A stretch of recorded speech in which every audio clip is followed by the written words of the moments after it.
Bonjour, je fais cette vidéo pour parler de prévention. Prévention par rapport à notre santé et surtout par rapport à la santé des enfants. Alors tout d'abord, cette vidéo, je souhaite prévenir. C'est vrai que ce que je dis, d'ailleurs elle est accompagnée d'une newsletter, ce que je dis c'est assez pessimiste et en général je n'aime pas être pessimiste parce que je connais le pouvoir de la pensée et que c'est important de toujours regarder plutôt le côté positif des choses que toujours s'attacher au côté pessimiste.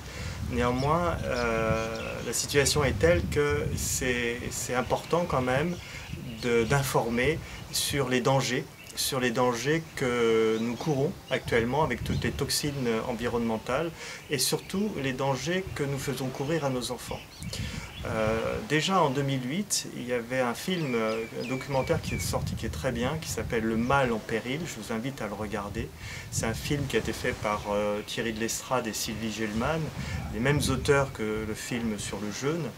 Et lors de ce film, on voit à quel point toutes les toxines environnementales, donc les produits de synthèse fabriqués par l'homme, il y a plus de 1000 produits de synthèse qui se retrouvent dans l'environnement, dans l'eau, dans notre alimentation, un peu dans l'air, mais c'est surtout dans l'alimentation et dans l'eau. Et ces produits de synthèse, eh bien, on les retrouve dans notre corps et ont une action sur notre santé, notamment en termes de perturbateurs endocriniens. Ces toxines vont venir perturber nos hormones et ce qui explique aujourd'hui la croissance importante du cancer du sein chez la femme et cancer de l'homme, cancer de la prostate chez l'homme. Et aussi, dans ce film, on voit que ces perturbateurs endocriniens ont une action sur la réduction de la fertilité de l'homme. Aujourd'hui, l'homme aurait perdu en termes de quantité de spermatozoïdes. Il y a 50% de moins de spermatozoïdes chez un homme aujourd'hui que chez un homme il y a 50 ans. Donc on voit que ces perturbateurs endocriniens, ces produits toxiques dans l'environnement, vont avoir une influence importante sur notre santé. Aussi, on peut regarder par exemple l'hypertrophie de la prostate.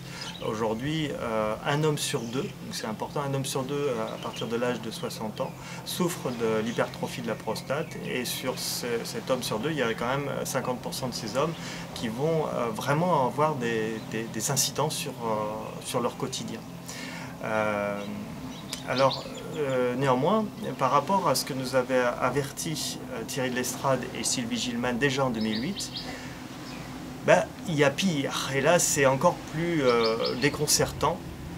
J'ai rencontré Olivier Soulier dernièrement à une conférence et lui nous explique ce qui se passe au niveau de l'autisme, donc nos enfants. Il y a une croissance exponentielle de cas d'autistes. Ce n'est plus du tout une maladie rare, maintenant c'est devenu une maladie courante.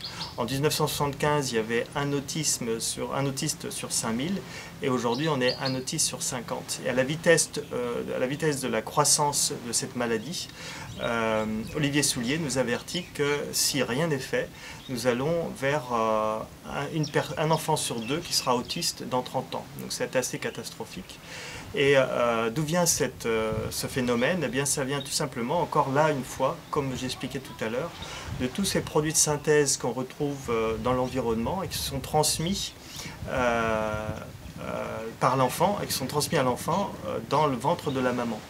En fait, la maman, lorsqu'elle mange, elle va se fabriquer des graisses et dans ces graisses vont se stocker toutes ces toxines, donc ces toxiques de l'environnement. Et donc sont redonnés à l'enfant lorsque l'enfant est en construction dans le ventre de la maman. À travers le cordon ombilical, on a observé entre 30 et 130 toxines environnementales qu'on retrouve dans le cordon ombilical. Donc l'enfant, dès la création, va être contaminé. Et alors, il y a plusieurs problèmes chez l'enfant. On a aujourd'hui des enfants qui développent des cancers très jeunes, mais le cas le plus flagrant, c'est l'autisme. L'autisme, comme expliqué par Olivier Soulier. Donc, par rapport à ces mauvaises nouvelles, entre guillemets, qu'est-ce qu'on peut faire?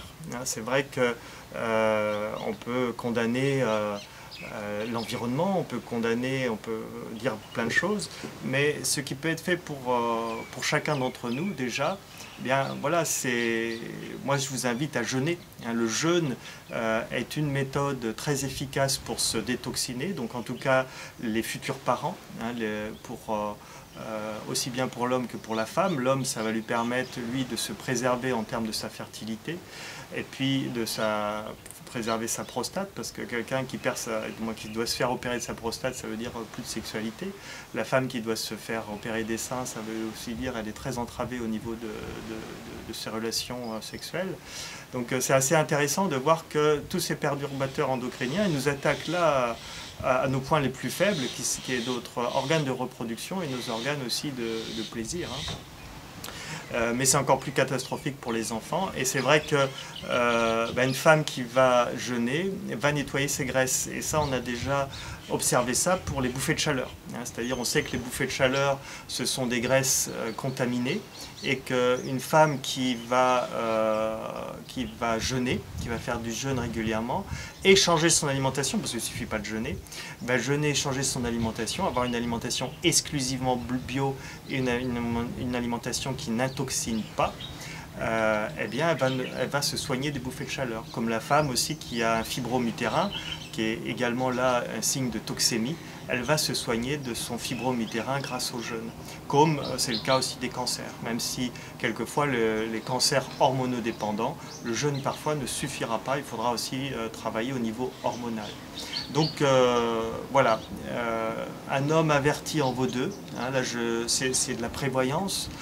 C'est important, à mon avis, que ça se sache. Ça se sache qu'aujourd'hui, pour les générations à venir, pour nos descendants, avant de prévoir de faire un enfant, il faut penser à se nettoyer, penser à se détoxiner.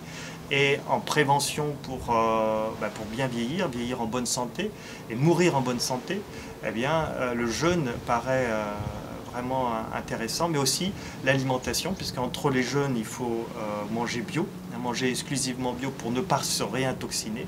Et si on prend du poisson, eh bien, prendre de la chlorella régulièrement pour éviter de se réintoxiner aux métaux lourds.